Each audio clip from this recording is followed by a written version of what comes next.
Thanks for joining us. I'm Mr. Redder. And I'm Karen, the smart one. Guys, today we have an insane story for you.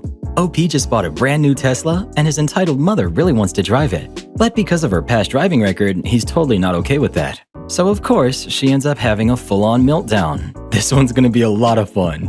And if you love Reddit stories, hit subscribe and drop a like for us, or I'll have to speak to your manager. Am I the jerk for laughing at my mother when she demanded to drive my Tesla? I've always had a complicated relationship with my mom. She's the kind of person who thinks respect only flows one way, toward her. Growing up, I had to cater to her every demand, never question her, and God forbid I ever told her no. That was not an option. But things change. I grew up, I got my own career, and I finally bought something that I had been saving for years. My dream car, a Tesla. I was so proud of it because I had earned it. No gifts, no inheritance, no lucky break. Just me working hard and making it happen. Now, my mom? She's the worst driver I know. She's totaled 2 cars, been in countless fender benders, and always manages to wear her brakes down at an alarming rate. And in her mind, none of it is ever her fault. It's always the other driver, the weather, the sun, or some other excuse. So when she demanded to drive my Tesla, yeah, that was never gonna happen. I had driven over to visit her, and the moment she saw my car, she lit up. "Oh, you finally got it," she said, walking over to check it out. I told her I picked it up last month, feeling pretty good about it. Then, without hesitation, she reached for the driver's side door and said, "Let me take it for a spin." I laughed because I genuinely thought she was joking. Yeah, no. Her whole face changed. "What do you mean, no?" I was still smiling, shaking my head. "Mom, you know how you drive." That set her off. "What is that supposed to mean?" I reminded her, nicely, that she's totaled 2 cars, backed into a pole last Christmas, and popped a tire hitting a curb last summer. I asked her if she really thought I was about to hand over my Tesla. She waved me off like it was nothing. "That was just bad luck." Bad luck that happens to you every time you get behind the wheel? She got defensive, saying I was being ridiculous, that I should trust her, that I was acting selfish. When that didn't work, she pulled the guilt card. "So, after everything I've done for you, you won't even let me drive your fancy little car?" I told her it wasn't about her. I don't let anyone drive my Tesla. Not friends, not my brother, no one. She wasn't being singled out. "Your father would have let me," she said. Dad had a truck he didn't even care about. This is different. She crossed her arms. "You are so selfish."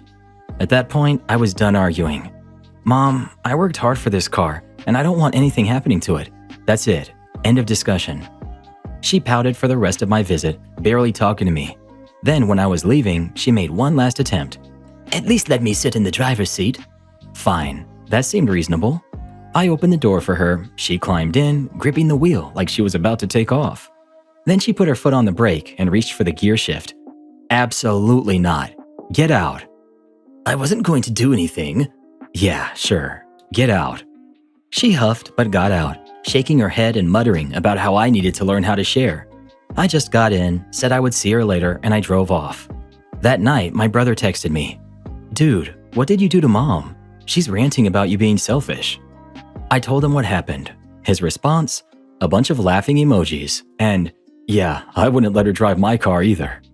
The next day, my mom posted something passive-aggressive in the family group chat about how some people forget where they come from once they get nice things. I ignored it. A few days later, she called me like nothing even happened. That's just how she is. Big dramatic blow-ups, followed by pretending that nothing happened. But part of me wonders, am I the jerk for not letting her drive my Tesla? Not the jerk. Your mom might think she's entitled to drive your car just because she's your mother, but that's not how it works. A car like that is a huge investment, and you have every right to decide who does and who doesn't get to drive it. Given her driving history, it's completely reasonable for you to say no. Well, what would you do? If you just got your dream car and your parents wanted to drive it, would you let them or not? We'd love to hear from you in the comments.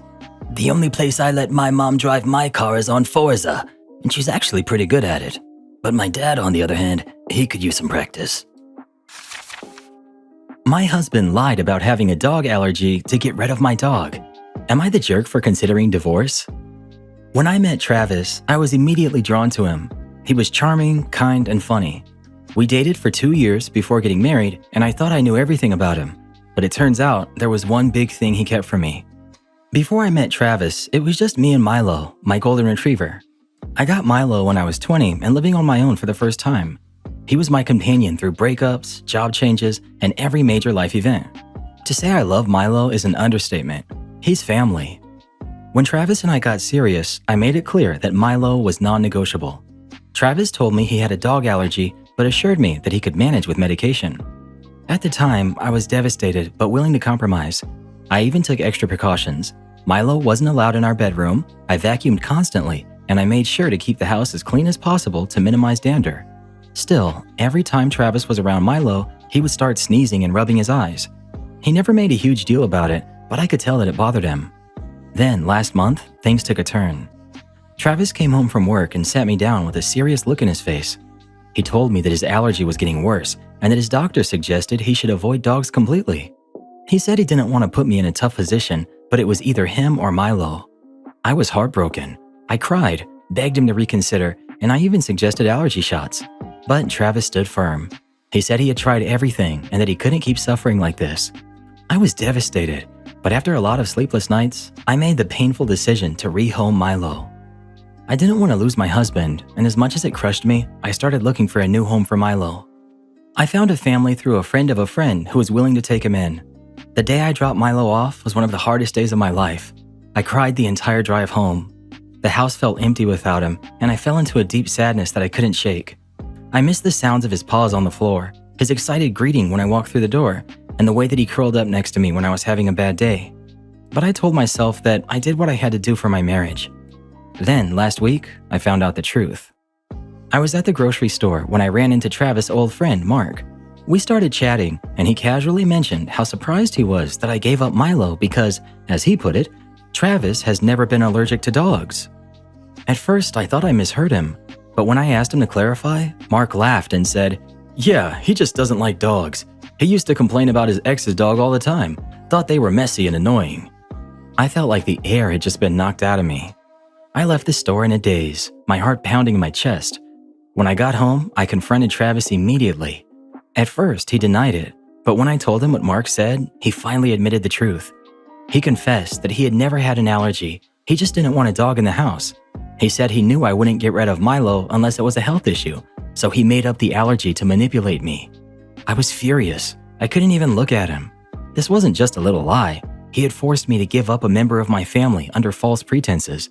He watched me cry, grieve, and suffer, all while knowing that he was the cause of my pain. I left that night, and I've been staying with my sister ever since. Travis has been calling and texting nonstop, apologizing and saying he just wanted us to have a clean home and a fresh start. He says I'm overreacting and that I need to let it go because, at the end of the day, Milo is in a good home. But I can't stop thinking about how easily he lied to me for years and how he manipulated me into making a choice that I never would have made if I had known the truth. I don't know if I can ever trust him again. If he lied about this, what else has he lied about? What else would he be willing to lie about to get his way? I'm seriously considering divorce, but part of me wonders if I'm overreacting. It's just a dog, right? But to me, it's not just about Milo. It's about the betrayal and the manipulation. Not the jerk. Your husband didn't just lie. He manipulated you into giving up a beloved family member because he didn't want to deal with a little fur. That's not just selfish. It's calculated and cruel. The fact that he watched you grieve and still doubled down makes it even worse. Honestly, if he can lie this easily about something so huge, what else is he hiding? Well, what do you think? Would you divorce your spouse if they lied to you about something this serious? Can't wait to hear your opinion. If Reddit boy manipulated me into getting rid of one of my pets, divorce would be the last of his worries. Professor pressured me into a favor, humiliated his students, and got himself fired. When I first signed up for my dynamics class, I had no idea I was about to walk into one of the most bizarre and frustrating situations of my academic and professional career. I was balancing school with my job at a large oil and gas company, and for the most part, I kept those two worlds separate. But that all changed when my professor found out where I worked. At first, it was just casual interest. He would ask questions about my job, the kind of projects we worked on, and what my role was. I didn't think much of it, but over time, it became clear that he wasn't just curious. He was angling for something. Eventually, he came right out with it. He wanted me to set up a presentation for him with my company's simulation group. He claimed he had groundbreaking simulation work that could be valuable to the industry, and he was relentless in his pursuit of an opportunity to showcase it. I wasn't in a position to promise him anything, but he wouldn't let up. Every class, every office hour, every email, it all came back to him pushing for a meeting. Eventually, I caved, and I pulled some strings to get him a slot. I figured if his work was as impressive as he claimed it was, maybe it would be beneficial for my company as well. In hindsight, I should have seen the red flags. The day of his presentation finally arrived, and I was hopeful, if a little nervous. I wasn't there myself, but shortly after it started, I got a furious call from a colleague. Apparently, the presentation was an absolute disaster. My professor was unprepared, his work was outdated and sloppy, and his delivery was disorganized and incoherent. My colleague's boss was so angry that he considered it a waste of time and was now questioning why we even had entertained this guy in the first place. I immediately had my colleague call in his boss so I could personally apologize. I explained the situation, how I had been put in a difficult spot by my professor's relentless requests, and how I had assumed that he had something worthwhile to present. Fortunately, they understood, though they weren't happy. I had taken a hit to my professional credibility, all because I had tried to do someone a favor. Lesson learned. That same evening, I had class, and to make things worse, we were getting back our graded exams. I had done fairly well, but many of my classmates weren't so lucky. As the professor handed back the exams, he didn't just return the papers, he openly ridiculed students for their mistakes. He mocked their answers, laughed at their thought processes, and made sarcastic remarks about their intelligence. The room was tense, but nobody spoke up. Most just looked down, taking his treatment in silence. As I sat there, I could feel my anger building. I was already furious with him for the disaster he had caused that morning, and now watching him belittle students who were just trying to learn was too much. Then he targeted one student in particular, a quiet, shy girl who reminded me of my own daughter. He called her answer embarrassing and scoffed at her attempt to solve the problem. She looked humiliated, her face turned red as she stared at her desk. That was it. I lost it. I stood up and without thinking, let loose on him. I called him out for his cruelty, for the way he disrespected his students, and for the fact that he had the audacity to ridicule others when he had just put on one of the most incompetent performances ever that morning. I wasn't proud of everything I said, but in that moment, I didn't care. I gathered my things and walked out of the classroom, making a decision before I ever reached the door. I was done. I dropped the class before I was even out of the building. The next day, I got an email that included both me and the dean. The professor was formally complaining about my disrespectful behavior in class. He painted himself as the victim, claiming I had been disruptive and unprofessional. I knew I had to respond, but I wasn't just going to defend myself. I was going to make sure the full story was told. In my reply, I admitted that I had been unprofessional and I apologized for my outburst. However, I also made it clear that my anger didn't come out of nowhere. I explained how the professor had pressured me into setting up a meeting that ultimately harmed my professional reputation. I detailed how he had publicly humiliated multiple students and how that behavior was completely inappropriate for an educator. But I didn't stop there. I pointed out something much more serious, something that had been nagging at me since he first started pushing me for that presentation. I referenced legal cases and university policies that made it clear that what he had done was not just unethical, it was potentially illegal. By aggressively soliciting me for an opportunity that could have led to a lucrative job, he had, in essence, been asking for a gift worth over $150,000. And in our state, it was against the law for public servants, like university professors, to solicit bribes. The response was swift. Within hours, the dean was reaching out to me personally, apologizing for what had happened and assuring me that the situation would be handled. By the end of the day, the professor was fired, just like that. The dean, desperate to make things right, offered to help me in any way possible. Since it was only the first exam of the semester and I hadn't paid any non-refundable fees, I decided to let it go. I could have pursued legal action, but I figured maintaining a goodwill with the dean was more valuable in the long run. Have you ever had a teacher or a professor that you just couldn't stand? I remember one that was just about the rudest person I ever met. The way I see it, they don't deserve to stay in our memories. But the good ones, who really care about their students, those are the ones I like to remember. It's getting sappy in here, balloon boy. What do we have next?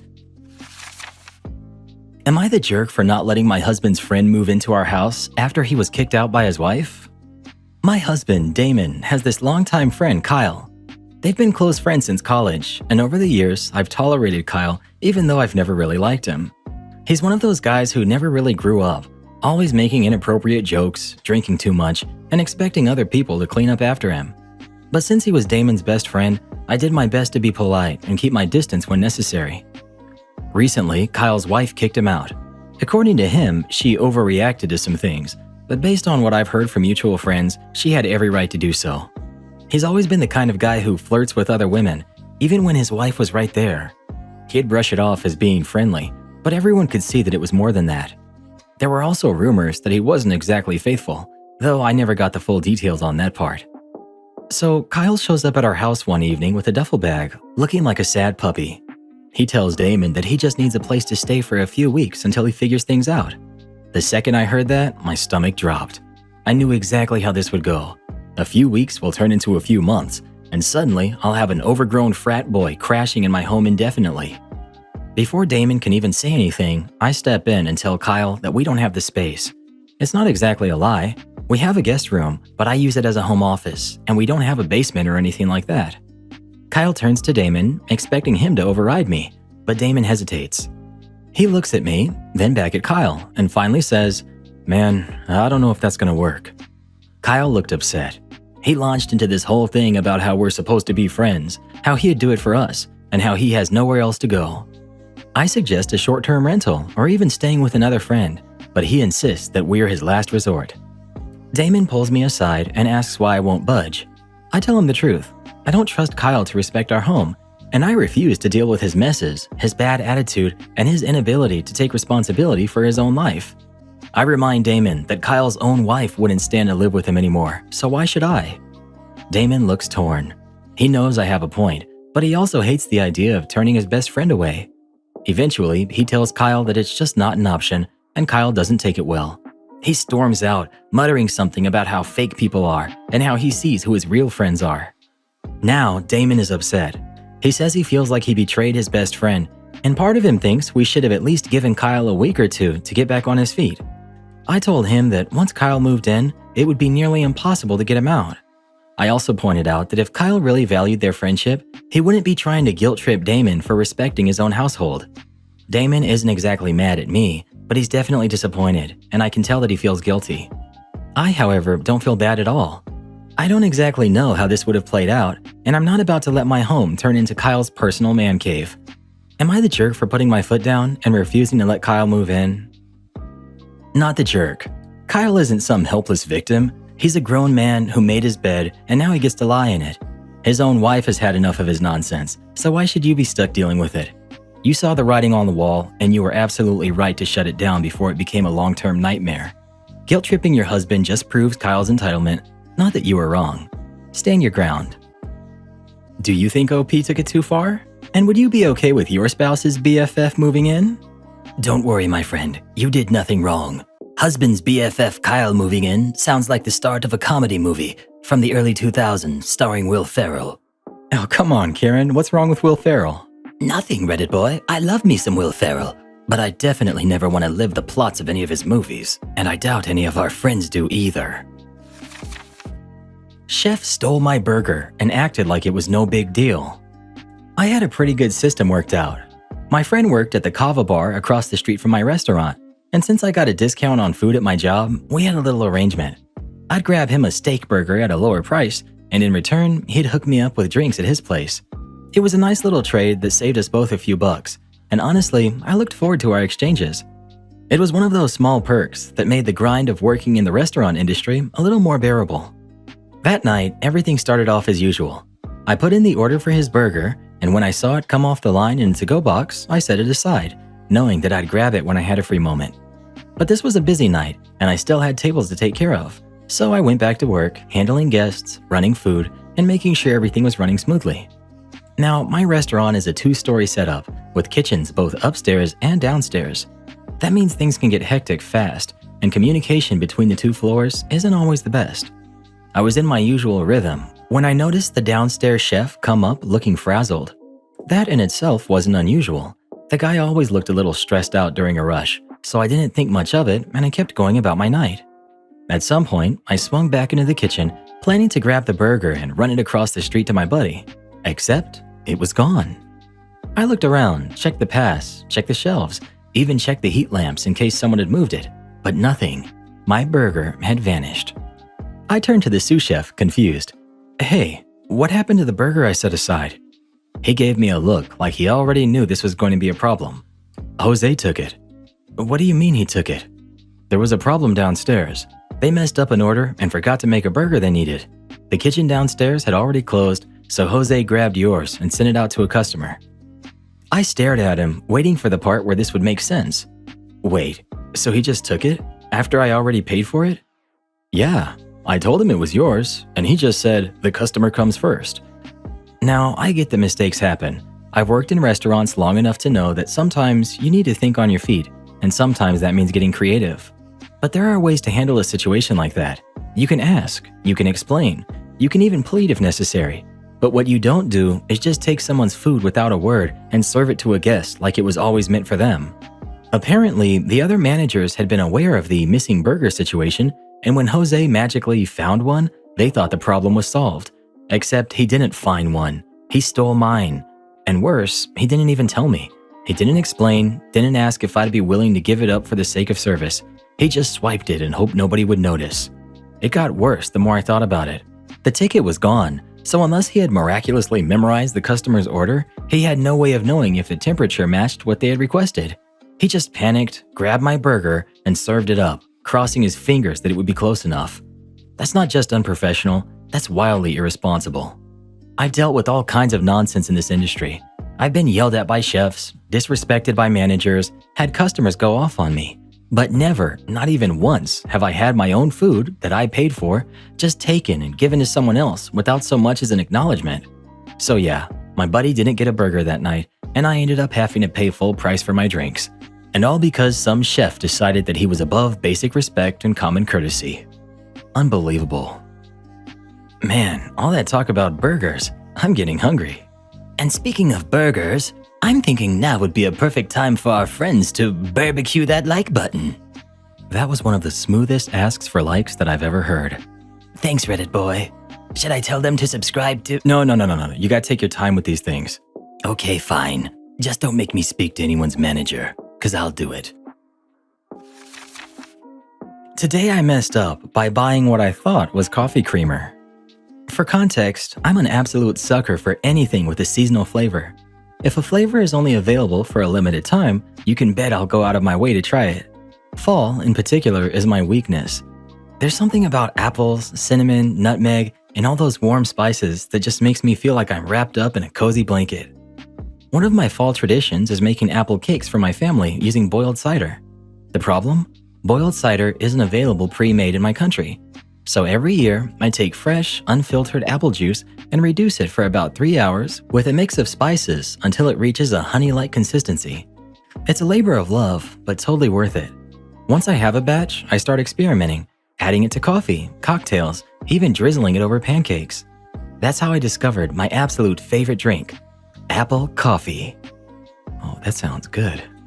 It's fantastic, and once I got a taste for it, I started craving it all the time.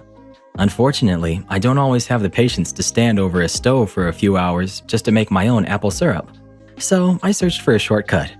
A few coffee houses sell apple lattes in the fall, but they're only available from September through December, which is not the prime iced coffee season.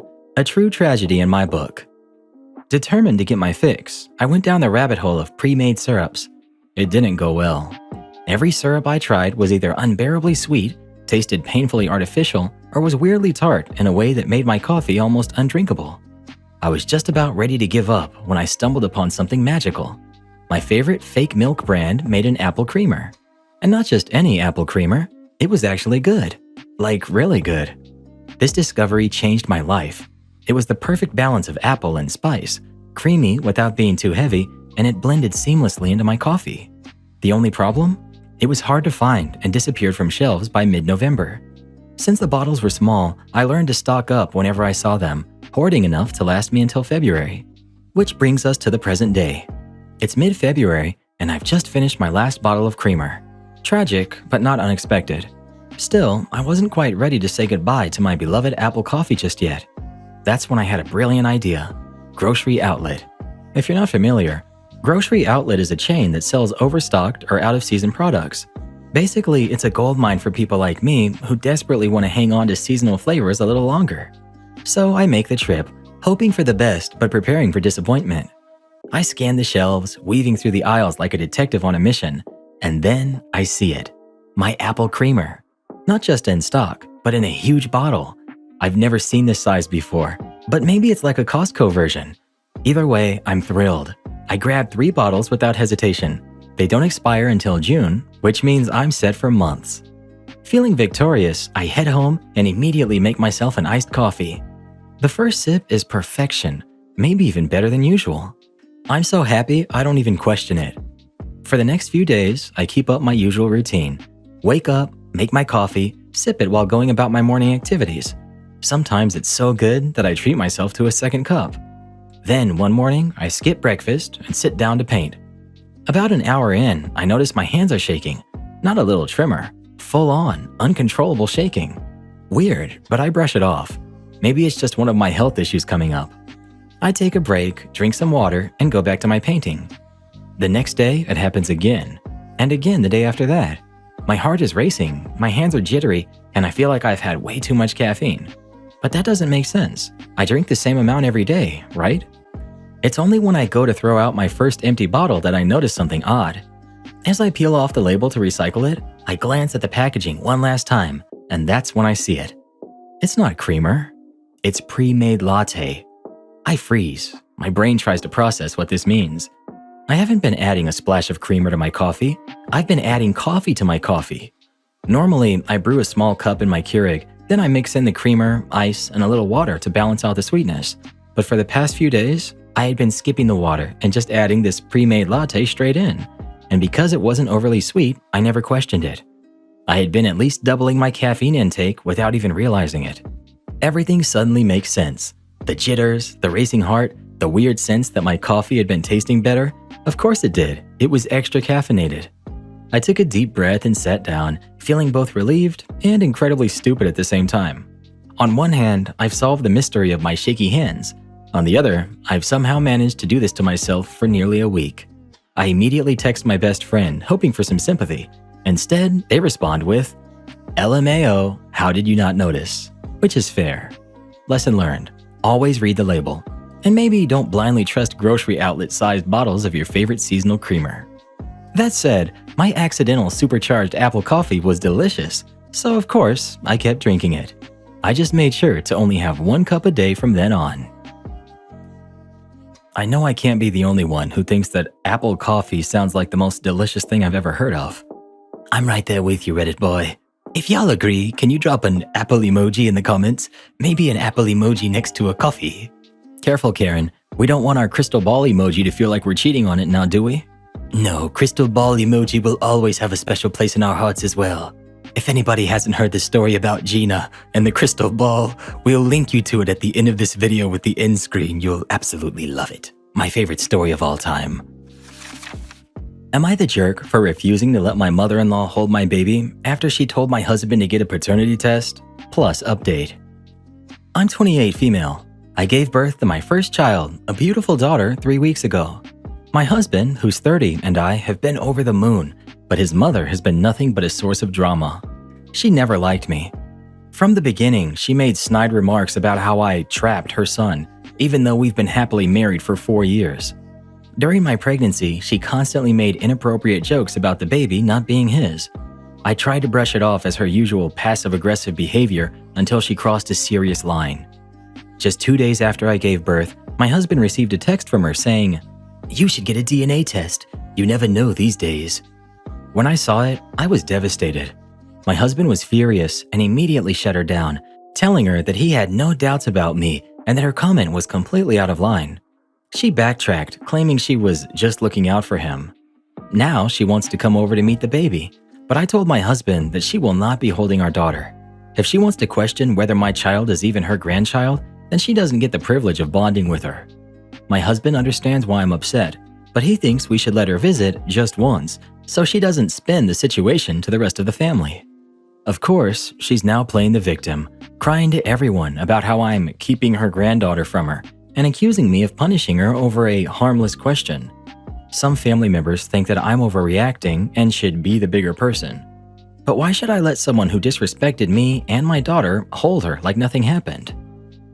Update. I wish I could say things got better, but mother-in-law made sure they didn't. After my husband confronted her, I thought she might apologize. Instead, she doubled down. She started calling him nonstop, accusing me of turning him against his own mother, and insisting I was overreacting to a simple question. She then took things a step further by spreading her sob story to the rest of the family, claiming I was keeping her grandbaby away from her. Then things escalated in a way that I never expected. My sister-in-law informed me that mother-in-law was actually trying to get a DNA test done behind our backs. She had been scheming to collect a strand of my baby's hair to confirm the truth. When my sister-in-law told me, I was absolutely done. I told my husband that until his mother issues a real apology, not a fake, "I'm sorry you're mad" apology, she's not welcome around me or our daughter. Thankfully, my husband stood by me 100%. He told his mother that if she couldn't respect his wife and child, then she didn't deserve to be part of our lives. She lost it. She went full drama mode, claiming I was tearing the family apart and that she might never recover from this heartbreak. At this point, I don't even care. She disrespected me, my marriage, and my child. Actions have consequences. So yeah, mother-in-law still hasn't met the baby, and unless she does some serious apologizing and self-reflection, she will not be meeting the baby anytime soon. Am I the jerk? Not the jerk. Absolutely not. You don't owe her access to your baby just because she's throwing a tantrum. Stand your ground. Respect is a two-way street, and she took a hard left into Crazy Town. Am I the jerk for canceling the family vacation after my husband booked it without me? My husband, who's 38 male, and I, 36 female, have been talking about taking a family vacation for months. We have 2 kids who are 10 and 7, and we've been tossing around ideas for where to go. I was super excited because we haven't had a real vacation in years, and I really wanted it to be something that we all decided on together. We had discussed a few different options: Disney, a beach trip, maybe a national park, but we hadn't made any final decisions. I figured we'd pick something as a family and plan it out together. Well, last week, my husband came home all excited and told me he had a surprise for me. Turns out, he had booked the entire vacation without me. Flights, hotels, even activities, everything. And where did he choose? A ski trip. Now, I have nothing against skiing, but I've told him multiple times I don't enjoy it. I hate being cold, I'm not good at it, and it's just not my idea of a fun, relaxing vacation. But he loves skiing and used to go all the time before we had kids. So I asked him why he picked this trip, and he said, "Oh, I figured you'd be okay with it. The kids will love it, and I can teach them to ski." I reminded him that I don't like skiing, and he just kind of shrugged and said, "Well, you can hang out at the lodge. It'll be fun." At this point, I was pretty annoyed. Not only did he completely leave me out of the planning process, but he also chose something he wanted, completely ignoring my preferences. It felt less like a family vacation and more like a trip for him that we were all just tagging along on. So I told him I wasn't okay with it. I said we should have made the decision together, and since he didn't, I was canceling the trip. He got really upset and said I was being dramatic, that the kids would have fun, and that I was ruining everything. But I stood my ground. I called the airline and the hotel and canceled everything. Now he's mad at me. The kids are disappointed, and even my in-laws have chimed in, saying I should have just gone along with it since everything was already booked. But I feel like if I let this slide, it sets the precedent that he can just make big decisions without me and expect me to just go along with it. Am I the jerk for canceling the trip? Not the jerk. Your husband didn't plan a family vacation. He planned his dream trip and expected you to just deal with it. A vacation is supposed to be something everyone enjoys, not just one person dragging the rest of the family along for the ride. You're not wrong for canceling, you're setting a boundary. If he wants a ski trip so badly, he can plan a guy's weekend, not hijack a family vacation. Have any of you guys ever gone skiing? I never have before, but I've always wanted to. Don't worry, Reddit boy, we'll go on a ski trip soon, and our friends are gonna help us get there by smashing that like button to support the channel. You really are getting good at that. Am I the jerk for calling my coworker's baby name idea dumb and making her cry? So my coworker is pregnant with her first baby, and she asked me yesterday my thoughts on her baby name, and things did not go well. We work at a hotel that doesn't get much traffic, so there's always a lot of downtime to sit and talk. We're not friends, but since we're both girls and we're the same age, 23, we do speak a lot when we're on the same shift together. She asked me if I had heard of the name Venus, and I said yes. And she says that she's going to name her daughter that, but add an A at the end, so it's Venusa. She said that that's so exotic and unique sounding, right? I said no, it sounds like the already existing name Vanessa. She got upset and said no it doesn't, and that she's asked her boyfriend and her parents, and they all said that it's a name that's never been heard of before. I said that it sounds like Vanessa, and that it's kind of a dumb name to give someone since every time they say it out loud, people will call them Vanessa, and it will always be misspelled. She started to cry and said, "Great people are already insulting my parenting choices," and that I'm being a jerk, and left the shift early. Now our other coworkers have been messaging me saying that I'm disgusting for making a pregnant woman cry. Am I the jerk? I was just being honest and she asked me. You said it sounds like Vanessa? Cool, I'm with you on that. But then you said it's kind of a dumb name to give someone. That's where you dipped your toe into you're the jerk. You didn't jump in fully, but it's still slightly you're the jerk. While I agree, soft you're the jerk, I really think people need to stop asking questions they don't want the answer to. You're right that it does sound like Vanessa, and I agree that it is a dumb name. On the other hand, when someone you aren't close with tells you their baby's name, you just say, "Oh, that's nice," no matter how bad it is. That's just common sense. You're the jerk. There are exactly two acceptable reactions when an acquaintance, coworker, or anyone outside your absolute inner circle tells you their future baby name. 1. Oh, that's nice. If the name is truly horrible, then you can go with option number 2. That's an interesting name. Where did you find it? And then whatever the story is, you just nod politely and drop it. This isn't your battle to fight. You'll gain absolutely nothing from it, nor will it benefit your relationship with this person. All you will achieve is making them feel bad. Well, I bet Venusa would appreciate being stood up for. It's just selfish and cruel to name your kid something stupid like this. Save it for a cat or a dog, not your kid. Well, what do you think? Is Opie the jerk or not? Please share your thoughts. Maybe their next baby can be named Uranusa. Well, actually, it would be Eartha, right? According to our solar system, that is. Am I the jerk for telling my long-lost sister the truth of her parentage? I, 24 female, have lived with my father my whole life. In my dad's younger single days, he used to have a taste for married women. All of his kids have been conceived with married women, including myself. My half-brother found out the man who raised him was not his biological father after he died of a heart attack. He met our father when he was 18. I, of course, grew up with him, so I never doubted he was my biological father. When I was in my teens, I noticed my father had a picture of this girl on his phone, and I thought it was strange. I pressured and asked and bothered him for months, and he never confessed, until 2021. He went on a trip to San Francisco to see my half-brother who came to visit from Texas, which was about a 4-hour drive from home. So finally, after years of asking, a few hours of pestering him, and him having nowhere to go finally made him crack. The girl I've seen pictures of on his phone is my half-sister that I never knew about. The biggest secret, all apparently for her sake. Her mom was obviously married, happily apparently. So when my sister was born, she proclaimed her daughter was legitimate and my father had no say. She lied about her daughter's parentage, had 2 more actually legitimate kids afterwards. They moved away and lived happily ever after. I don't know if my father ever got the chance to hold her when she was a baby, and I never got to know my sister. And when I found out, I was told I could never say anything. I could not topple the sham marriage her mother had so that my sister could know the truth. I could never speak to my own flesh and blood for the remainder of my life. It would ruin her family if I did. Years passed and I debated. I wanted to speak to her. I wanted to know her. I wanted her as a friend on Facebook for years since before I knew who she was, and it never seemed to be used. She never posted anything. So 4 months ago, I made the choice to say something, thinking her Facebook to be absolutely dead. I thought to myself there was a 90% chance she would never see it. Yesterday she opened it. She did not respond. Her sister did and refused. Stated I was lying. There was absolutely no way. Her mother would never do that. I must be mistaken. I showed her the proof I had. I offered to buy her 2 23andMe tests, a $300 investment. For myself and for her if she wanted to know, and if they refused, I would leave them alone. But I can't shake this guilty feeling that I made a mistake, that I toppled a whole family because of the truth.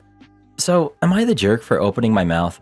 Should I have gone my whole life never speaking to the sister that I never knew or wanted to know? Or is it a bit of both? Edit.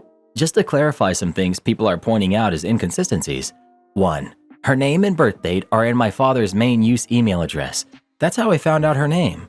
As for the pictures, she was his phone background. No real snooping aside deduction. I looked up her name on Facebook while I was a teen, trying to figure out who she was. She accepted. I'm assuming because I have a real account from her previous hometown, and we were around the same age. Pictures were originally obtained from my stepmom, who had a mutual friend with my half-sister's mom on Facebook. That's how he had them. 2. She's 26. She's not a kid anymore, and she has a college degree. 3. Her mom cheated, and my father is certain she's hers, because at one point when she was 10 years old, my stepmom had a mutual friend still in contact with half-sister's mom and provided her address. Dad went to their house a state away, which of course was very weird to them. Half-sister's mom accepted giving my dad a piece of her hair so that he would leave them alone after that. Dad DNA tested, and it came back 100% you are the father. My dad is, yes, a homewrecker, but not a deadbeat. He kept contact with my brother's mom. Not romantically, I might add, before my brother knew he was his father. Anything she asked of him for his son, he would provide. If my sister's mother asked him for anything regarding her kid, he would have done anything for her. But she decided to keep everything a secret and sever all contact with him. Separate note. Yes, I was selfish. Yes, I didn't think things through. If she never speaks to me, I would accept that. I know my dad did what he thought was the right thing in letting her live without him. But a father will always love his kids, even if he can never know them. My dad's getting old, and he's mentioned before that he would love to see her at least once before he dies. Maybe have one conversation. Maybe go to a store she worked at and buy something. In a way, I tried to hopefully have her speak to him at least once, and instead, I ruined it all. You're the jerk. This wasn't your choice to make. Had you been sought out, I couldn't fault you for being honest. But you did this because you wanted a connection with her. That's a selfish reason. You crossed a line by disrespecting the potential emotional harm your actions would cause. The truth, while important, isn't always a justification for hurting others. You should have found a more empathetic and tactful way to approach the situation. You not only damaged your relationship with your sister, but also with her family. Your actions have consequences, and in this case, you've caused distress to multiple people. You're the jerk for failing to consider the full impact of your choices and instead prioritizing your own needs. You've thrown your sister's family into turmoil and potentially destroyed her sense of identity. You must now face the repercussions of your actions and work to make amends, understanding that forgiveness may not come easily or at all. You're the jerk. You invaded someone's privacy for your own reasons. You blew up her world and her family. For what? Because you want to know her?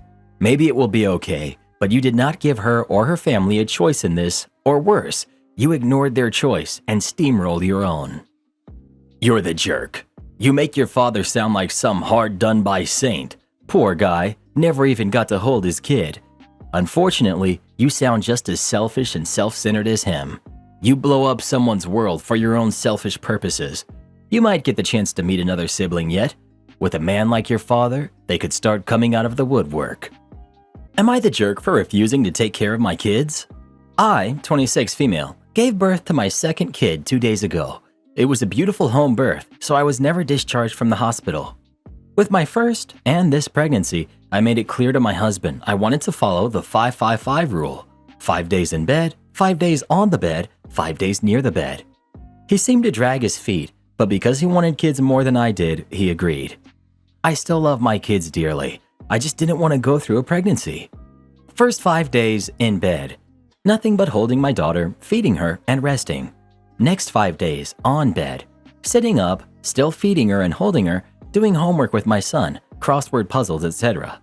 Next 5 after that, around bed. Still majority resting, but doing light chores, folding laundry, changing diapers, just not standing for more than 30 minutes. All while still holding her, feeding her, doing homework with my son, and coloring. This baby is very colicky, and my husband is the one having to get out of bed, walk around with her, and sit in the rocking chair, do diapers, and take her and our son on walks to go get some sunshine. Our son, who's 5, has started acting out at home due to the stress of the new baby and lack of sleep. We've offered him going to my parents next door, and he seems interested.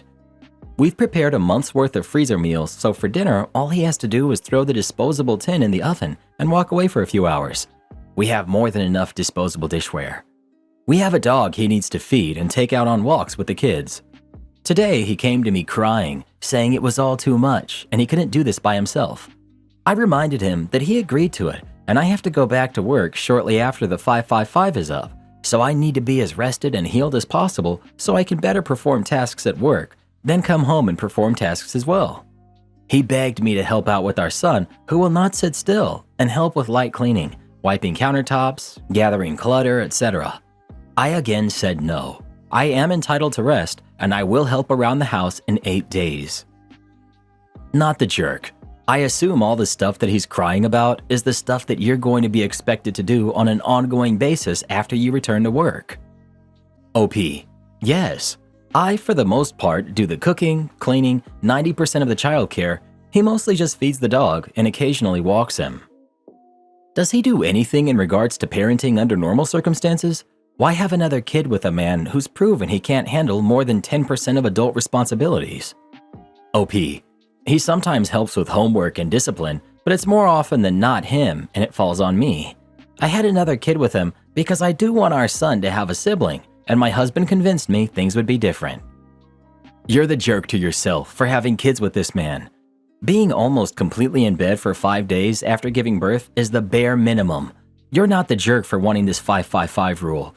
It shouldn't need to be a rule. You should be able to do it because that's how you're feeling, and your loving husband should want you to rest and heal. However, I would be very careful about sending your older kid out of the house right now, even if he is close and even it's with people he knows. He's acting out because he's feeling displaced by the baby. He needs to be physically and emotionally brought closer to understand his place is still where it's always been, with you. Instead of sending him to the grandparents' house, can the grandparents come to your house for an hour or two a day to give him extra attention or make sure that he gets a healthy dinner or whatever? Keep your eldest kid close. Not the jerk. But unless you're extremely healthy, you'll need to mobilize a little. If you get a deep vein thrombosis, have a stroke or a pulmonary embolism, that'll really ruin your maternity leave. The blood gets extra sticky during late pregnancy to compensate for and reduce blood loss at birth.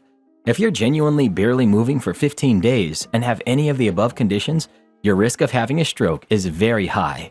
Please mobilize. Based on the medical advice my wife got, you're risking major issues with clots and other issues. The 555 rule is basically made up and is completely non-medical. Not the jerk. Retired nurse here, and just want to offer a caution. 5 days in bed after delivery results in a large risk for blood clots and compilations, even after an uncomplicated delivery. And it would be perfectly acceptable to hire a cleaning service for 2 to 3 times a week if you can afford it. Baby clothes pile up quickly. Am I the jerk for telling my boyfriend to stop eating so much? So, some backstory. During my undergrad years, my parents paid for my grocery bills because they believed that good food was important to a student's health. They never set a monthly limit to how much I could spend, but I was really frugal and never went over a $200 limit that I imposed on myself. Now I'm back in grad school for my master's, and my parents are covering again. I know I'm an adult with a few years of work under my belt now, but not having to worry about groceries lets me chip at rent and loans and other bills without losing sleep. I'm back on my extremely frugal way of eating and meal planning because still, I'm not going to take advantage of my parents' generosity. My boyfriend, however, basically inhales all of my food every time he's over. Like eating all my snacks and legit every frozen meal, all the meat. One time he even ate the other half of a cheese I had already bit into. He's basically wolfing down my dinner and lunch. It's forced me to open my own wallet to accommodate him because I'm not going to send my parents a suddenly huge grocery bill, and he's seriously messing up my finances. I plan basically down to the dollar. We got into arguments, and his side is basically that my parents are going to cover anyway, so I need to stop spending my own money and not worry so much. And when I go over to his house, I eat his food too, but I don't eat as much as he does. My arguments are, just because my parents are covering doesn't mean he can eat anything he wants. He legit eats my whole fridge. I'm not even joking. The only thing he leaves are the vegetables. And he could eat less. When we go out, he often has leftovers, so why eat everything at my place? I've banned him from cooking and using the raw ingredients at my place, and I'm only giving him my small stash of snacks when he comes over, and after the third time, he's not talking to me. Honestly, this is such a stupid fight, but if I am the jerk, then I'll apologize. Update. First off, I'm a guy. I've gotten like at least 5 DMs from sleazy dudes telling me they'll treat me better and calling me weird pet names. Had one guy say, "Hey baby girl," which just made me laugh, and all of their profiles are gross. Some people are worried about the $200 a month. That was 10 years ago when I was in undergrad. Sorry for the confusion. It's closer to $300 or $400 now. And some months when I get my school student food bank, I only go if they have too much because I know there's people that actually need it. And it's like $0 to $100. So I guess it's $250 to $350 average. But yeah, I'm doing all right. I didn't mention this, but I did cover part of my parents' mortgage when I was working after my bachelor's. Some people made comments about me leeching off my parents. I am right now, but I did help them too. My parents are angels, and they know my friends' birthdays and always tell me to take them out during those months, so they're okay with paying for my boyfriend, but I'm not. Even during undergrad, when I dated another guy I thought I wanted to marry one day, I never used their money on him. I don't use their money on anyone but myself. Does that make me selfish? Maybe, but honestly, I don't really care. Lots of people are telling me to dump him. Honestly, the spark wasn't there anymore for a while because we've been fighting over this and some other stuff for months, and a lot of people are telling me that this is a respect issue more than a stupid fight like I thought. I'm gonna think about how to approach this since he's just ignoring me now. But yeah, think letting this relationship go might be the right move. I think I knew already, but sometimes it's hard, even if you know it's the right thing to do. Not the jerk. Your boyfriend is an inconsiderate jerk, and it feels like he is more just using you as a food bank so he doesn't have to spend as much money on his own food. And it feels like he will likely extend this to other things the more your relationship progresses. Also, your boyfriend is being completely inconsiderate of your own parents and by extension feels like he is entitled to do as he pleases through you while actively exploiting you and leaving you hungry. Would I be the jerk for telling my roommate's girlfriend it shouldn't be her concern when I'm coming home? I, 24 male, live with my cousin who's 23 male, and recently he began dating a former coworker of ours, 20 female, who has her own place. They started officially seeing each other around Valentine's this year and have literally spent less than 24 consecutive hours apart since. That being said, apart from what feels like the loss of a best friend, I'm very annoyed and frustrated that he is now never home to help with chores, nor to care for our 3 cats, and when he is home, she is there now too. Every time. I don't dislike his girlfriend, even though we shared some less than friendly interactions when working together. That's a whole nother story. But I definitely did not sign up to live with her for days at a time. Although I have never outright expressed this, I have hinted at it a couple of times, and joking, saying that she does not get a vote on trivial matters because she doesn't live here or pay rent, to which her reply is always, "I basically live here because of how much I'm over here." Today, she texted me asking if I would be back home tonight. I'm visiting my parents for a couple of days. And when I said I wasn't sure and why she was asking, she responded, "Oh, just wondering." Would I be the jerk for replying that it's none of her business when I decide to come and go to my apartment? For clarity, I have 2 of my 3 cats with me visiting at my parents'. His is back home with him and his girlfriend. Due to his excessive absence, I've decided to try my best to retain sole custody of the 3rd, shared kitty, as I will likely be relocating for work in the coming months. 2. Yes, I sort of contradicted myself, but to clarify, he has not been home for about 70% of the past month. The other 30% he is, and she's with him every night he stays at home. However, even when he is home, I've had to clean up behind them in common spaces. 3. The lease is in both of our names, split down the middle with our own bedrooms and bathrooms, but shared common spaces. We have previously agreed upon no hooking up in the common spaces. I have decided not to respond to her and will be contacting him shortly to find out why she's asking me such things instead of him and why they need to know. Update.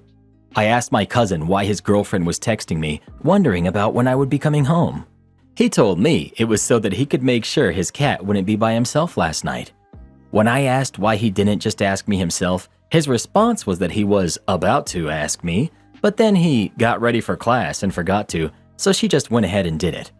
I then explained how she could have just said that when I asked why, and that it came off as weird as a text from her and not from him in the first place. He apologized and reiterated that it was so that his cat was not alone for the night. I'm glad this was the reason, as I don't feel as bad about leaving his kitty with him. Currently house hunting, as I'm still annoyed about other issues, but that'll be another Am I the Jerk for another time. Not the jerk. There is nothing more annoying than watching grown adults behave as though they're joined at the hip. You need to have an honest conversation with your buddy alone about both the frequency of her visits and the diminishment of your friendship. He may not hear you until he's out of the honeymoon phase, but it deserves to be said. And finally, that text would have hit very different had she not built a history of claiming part ownership over a space that isn't her own. Keep the peace is a great principle to ensure that the bigger, louder jerk always wins. It's your apartment. Next time, ask her if she plans to still be at your house when you arrive. OP. The usual me would have said exactly this and wouldn't care to be labeled as a jerk.